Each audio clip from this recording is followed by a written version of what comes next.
Let's Take This Outside with Marianne Iveson, the podcast where she speaks to athletes, outdoor professionals, and scientists about why they connect with nature.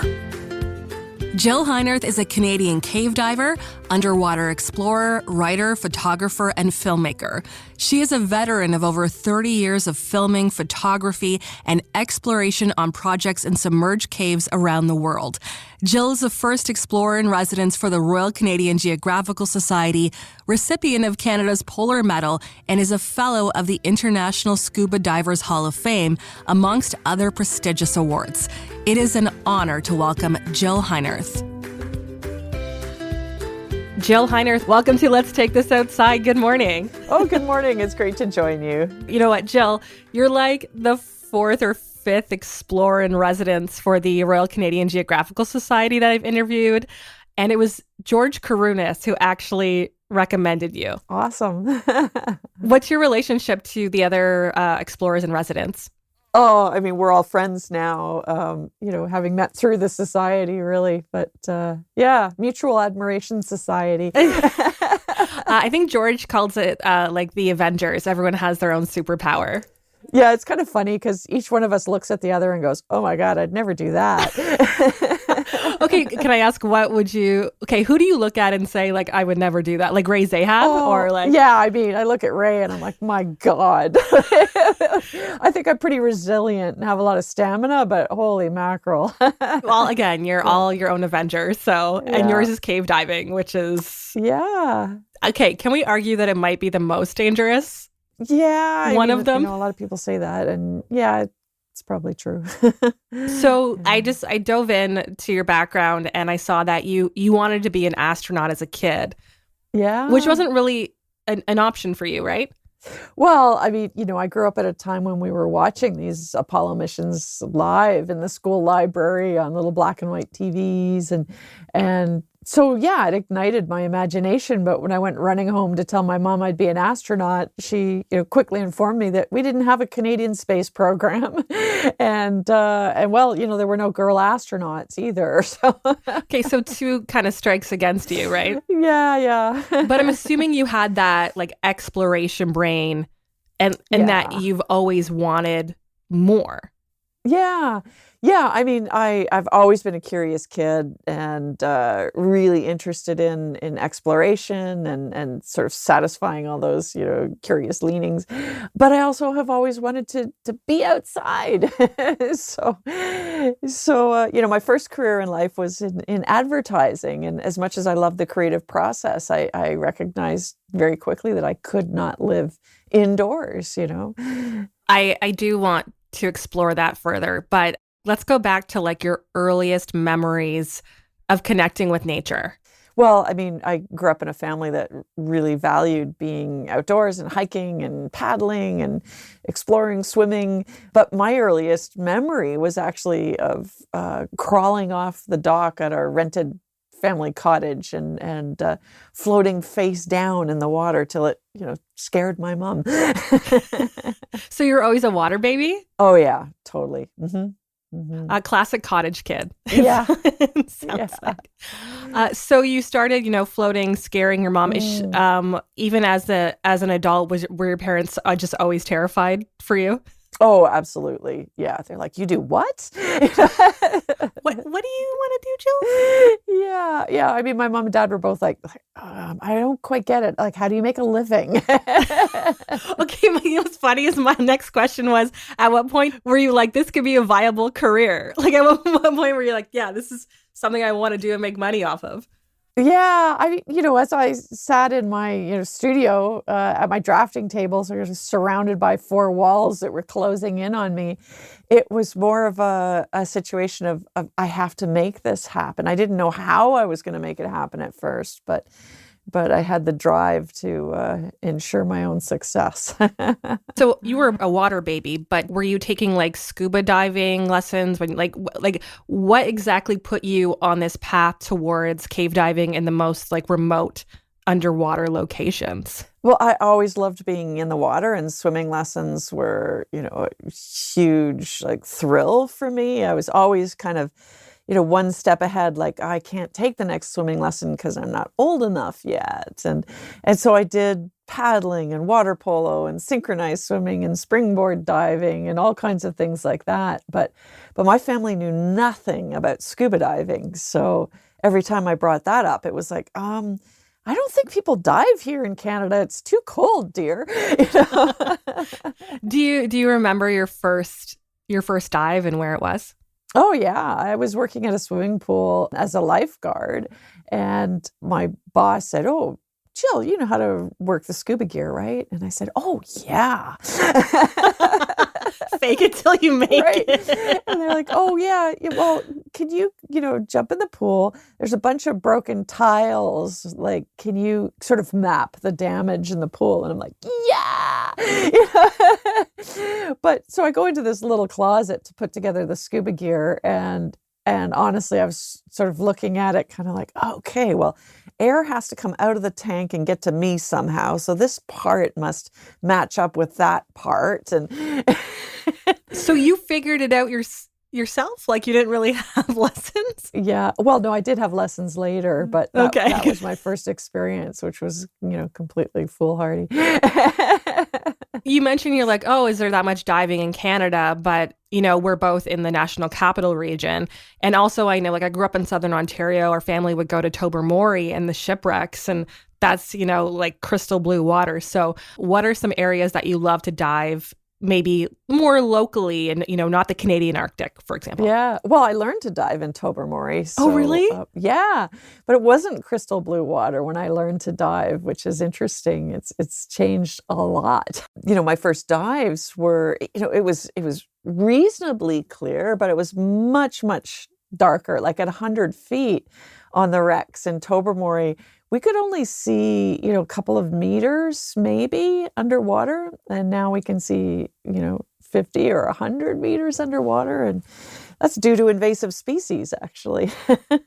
Okay, I was actually going to ask you okay, so to explain a little bit more, Tobermory it's like a peninsula in like Southern Ontario, near Manitoulin Island. But if you want to explain a little bit more about that area, and then I want to know more about the invasive species and why it's so clear. So Tobermory is in Lake Huron. It sort of separates the main Lake Huron from Georgian Bay, this little peninsula, and it's been a real fishing capital for a long time. And now it's Fathom 5 Underwater National Marine Park. And there are shipwrecks everywhere there because it's sort of terrifying, navigation through there with shoals and rocks. And of course, the typical Great Lakes November storms that tend to cause all of these wrecks to sink.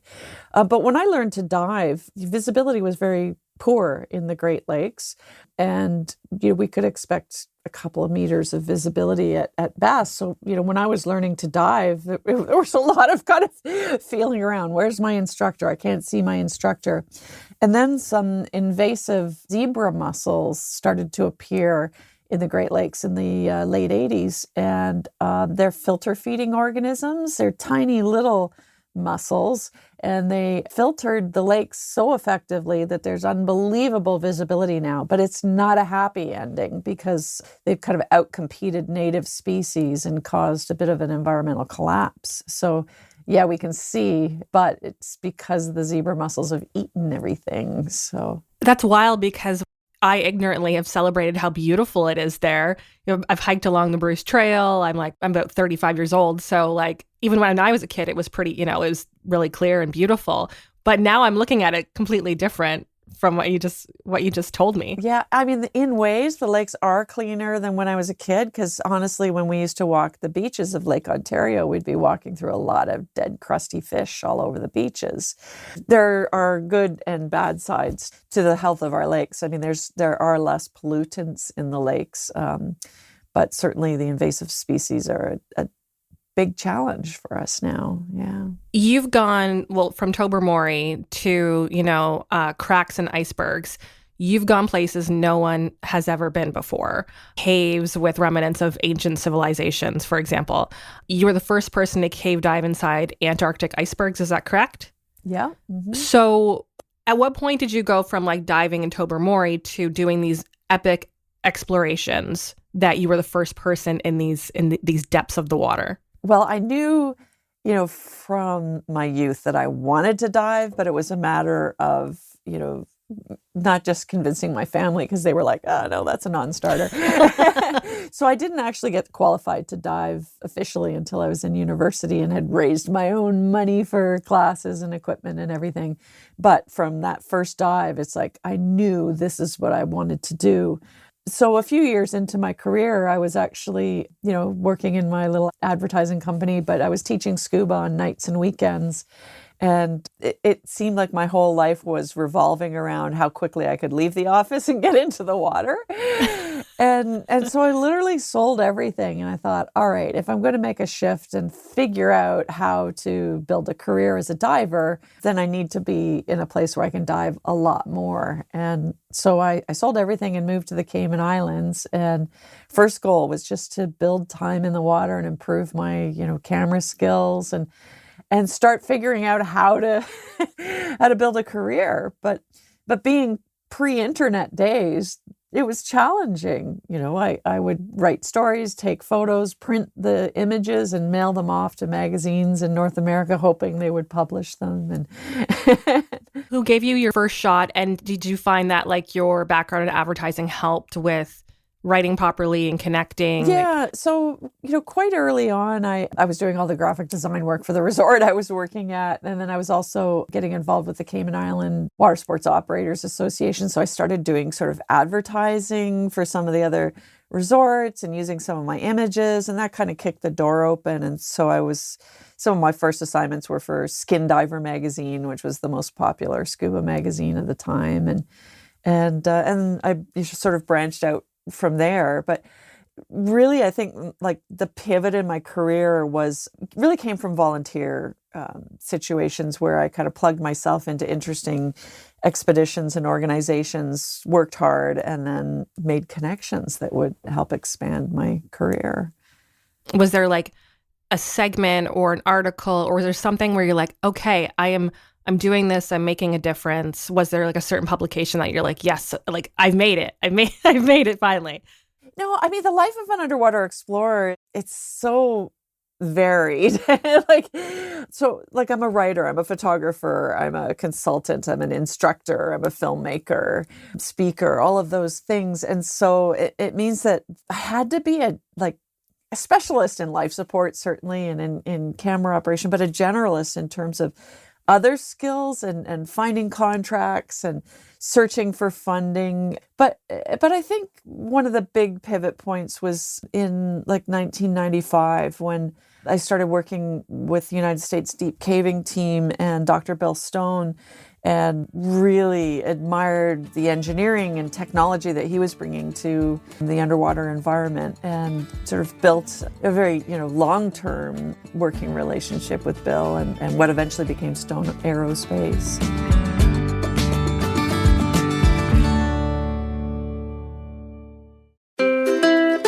Let's Take This Outside now has a newsletter. Keep up to date with outdoor news, events, and great discount codes and deals from our partners. Sign up today at letstakethisoutside.ca. So I want to go back to you diving inside the Antarctic icebergs. Sure. Don't know much about that. To be entirely honest, you're the expert here. But what was the goal with that? Almost like take me through what a dive in the Antarctic might look like, because you're using very special equipment, I'm sure for multiple reasons, including depth / how cold it is. Yeah, absolutely. Yeah, so it all began because my filmmaking colleague and I wanted to go to Antarctica and had an opportunity to pitch National Geographic with a project concept. And we were going to pitch the concept of basically following in Shackleton's path 100 years after his explorations, because we had a few years to work up to that. And then as we were preparing, the largest iceberg ever seen on our planet calved away from the Ross Ice Shelf in Antarctica. And we were watching it on satellite photos. And I'd been really thinking about the fact that I was watching these cracks develop in the Ross Ice Shelf. And I thought, wow, I bet you could dive in those cracks and crevices. It's just wild. It's wild. Okay, sorry. Go ahead. Yeah, no worries. We pitched National Geographic and said, yeah, we're going to be the first people to ever cave dive inside an iceberg. And they were like, there are caves inside of icebergs? We're like, oh, hell yeah. Wait, you were telling National Geographic that there was caves inside of icebergs? Yeah, yeah. And so they said, really? And we were like, hell yeah. But it was just a hypothesis. So they funded us, and we went down on a wing and a prayer, made a horrendous 12-day crossing from New Zealand down into the Ross Sea to intercept this iceberg. And that in and of itself was terrifying. Sorry, what part of it is terrifying? Just getting there in general? Oh, yeah, 60-foot seas. Okay, got it. In a 118-foot boat. It was really dangerous, even ice coating the vessel and having to smash the ice off the boat with baseball bats and sledgehammers. And yeah, it was epic Mother Nature. But I had proposed that we would use a life support technology called rebreathers, and they were pretty new to the non-military, non-commercial sector at the time. But I knew this was the right technology for the kind of dives that we were going to do. It's basically the equivalent of a spacesuit that an astronaut wears for a spacewalk. And I knew that would give us the time underwater and the ability to, have some setbacks, I suppose, and have a lot of redundancy to get home safely. But the National Science Foundation had rejected our permit based on the fact that I wanted to use these rebreathers. But I didn't think the dives that we were going to do could be safely executed with normal scuba equipment. So they had rejected our permit proposal, and we eventually needed to get a permit from New Zealand to travel there and use this technology as a first. And it turned out to be the right decision. I don't think we would have even survived the dives that we executed if we had not been using that technology. When you are diving, first of all, how deep are you going, and how long is the average dive? Well, there's sort of not really an average dive, but I would say, a normal dive might be at least an hour for me, but my longest 22 hours. So, yeah. Not in a row. Yeah. How do you Okay, I have questions. Yeah. I have questions, Jill. How do you eat? Yeah. So, well, there's a lot of questions. Obviously, these dives are not done with a single scuba tank. Again, we have to use that rebreather technologies. Yeah, so that we have enough to breathe, first of all. Okay. Mind my ignorance on this. I'm trying to learn. Yeah, okay, no, good. It's okay. But yeah, on a 22-hour dive, you do also eat little Tetra Pak drinking boxes with straws. It's the only time you'll see me with a plastic straw. Imagine a paper straw in that situation. Yeah, it shouldn't make it. But yeah, you could still eat things like, easily chewable, meltable things. Although I did have a dive partner who took too big a bite out of a Snickers bar underwater once and was just suddenly chewing very, very fast. And I could see it in his eyes, oh my God, I got to breathe. So when you're down there, the goals, of course, are just, I'm sure, just truly just exploration of places humans have never been. What are you looking for? Well, I'm often working with a scientific colleague who is not a cave diver, and so I become their eyes and hands in the environment.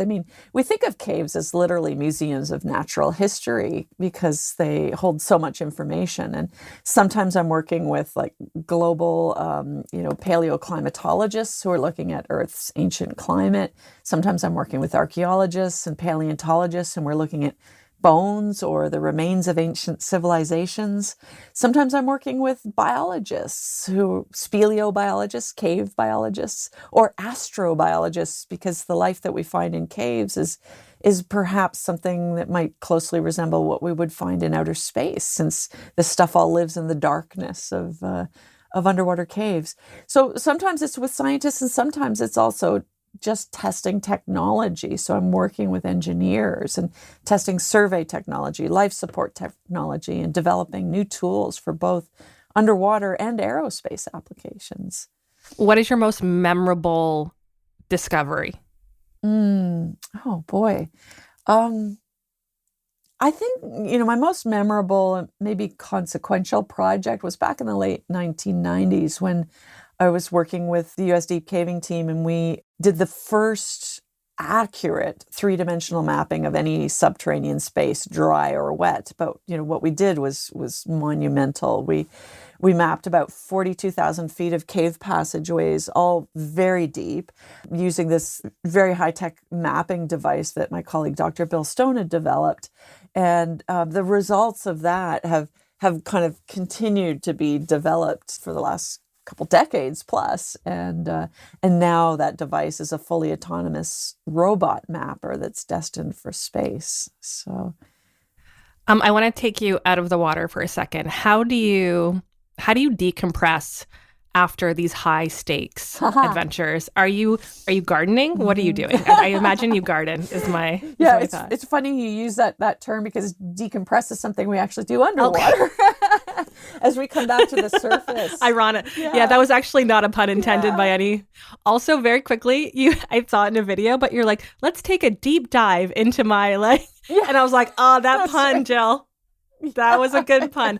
Sorry. Okay. How do you decompress? We're going to intentionally use it now. Yeah. No, I mean, I'm still, I'm an artist, so I'm always creating. I paint, I draw, I sew. I mean, during COVID, I picked up leather working and started making some of my own shoes and a backpack and stuff like that. So it's creating or being outdoors. I mean, my husband and I, cycling is our second love, cycling and paddling. And, there isn't a day that passes where we're not out for a nice long walk or hike somewhere too. So yeah. Will I ever pass you in Gatineau Park, or do you stick more to Lake Carleton Place? Yeah, no, you'll pass us in Gatineau sometime. Yeah. Yeah, it's the best.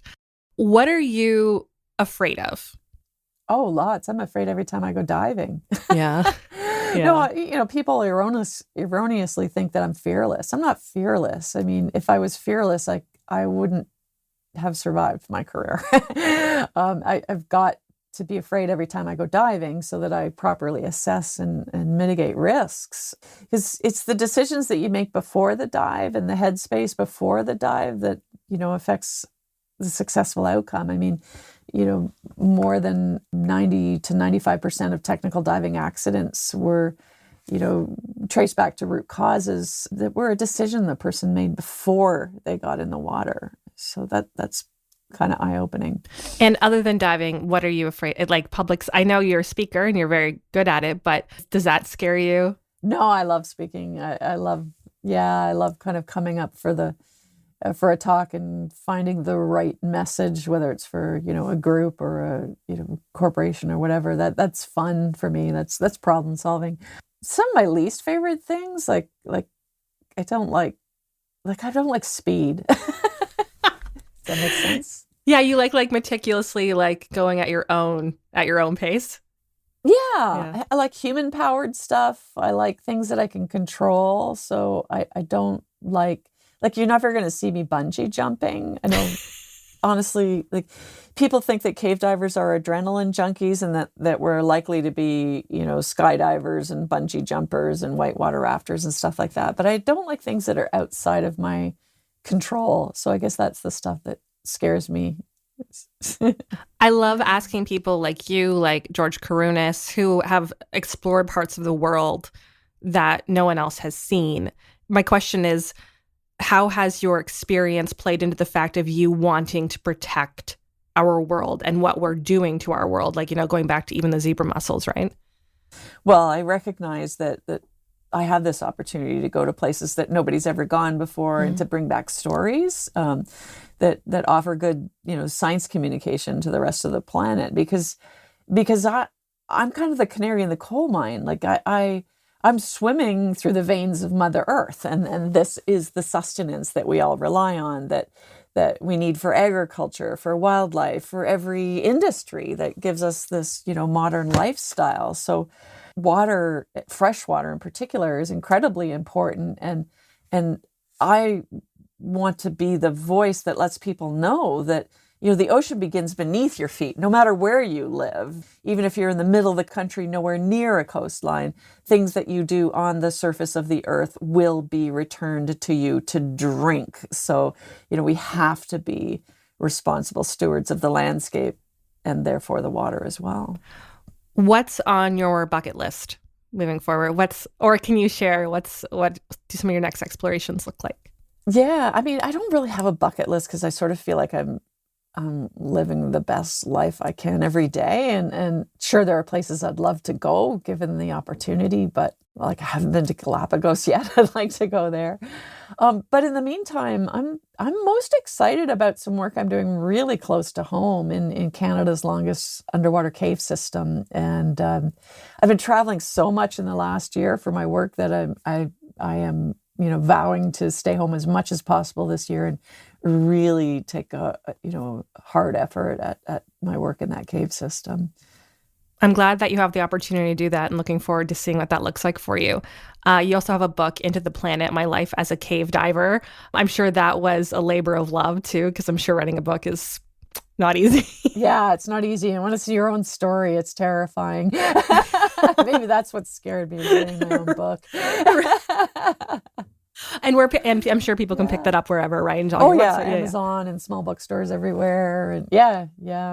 And I'm working on another one now, so that'll be a big part of my year too. Okay. Oh, can you give any kind of hint on that? Well, it's still taking shape, so it's still early. But I'm working on another adult nonfiction and another kids book as well. The kids book is going to be called Iceberg Explorer. So.